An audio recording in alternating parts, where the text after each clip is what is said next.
Now that we have learned the basics of MongoDB through our programming language, we have learned how to create a database, how to insert, delete, and display different documents.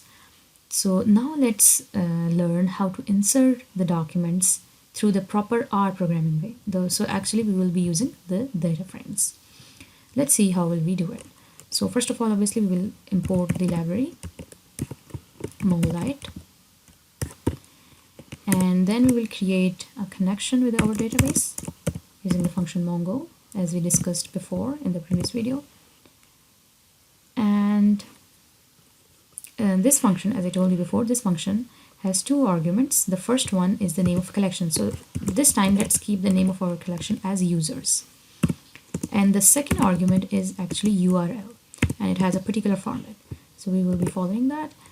It is Mongo DB :2// and then the IP name 127.0.0.1, and then we will write the port name. The default port of MongoDB is 27017, and then the name of our database will come.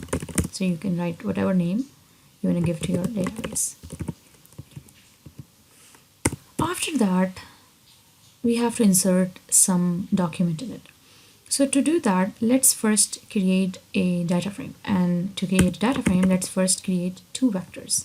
So we will be using two fields. We will insert two fields in our document. So the first field is name. First of all, let's create a vector of names. So let's say we have certain names.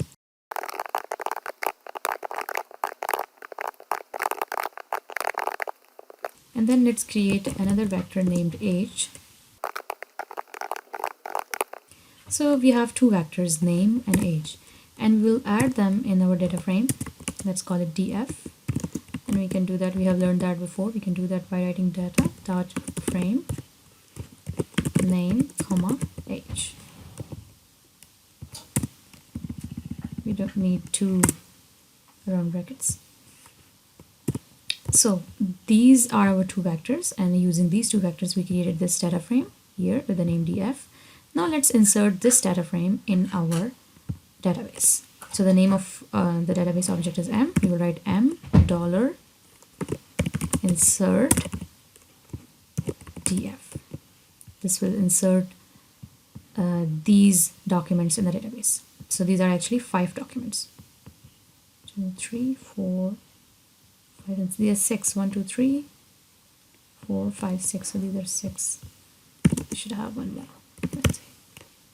6 documents in our database. Let's see.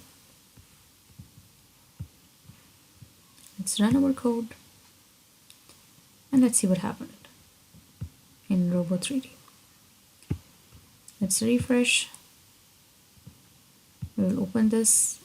We will open collections. Now you can see we have added one more collection with the name users. We just added it. We just run that code, and that code actually resulted in the addition of this collection. Double click on this, and here we can see these names have been added, and we just actually added a data frame, so it automatically added all these documents. So I think this is much more easy rather than inserting each and every document one by one. So this is better when we are using R programming. This is the proper way to do it in R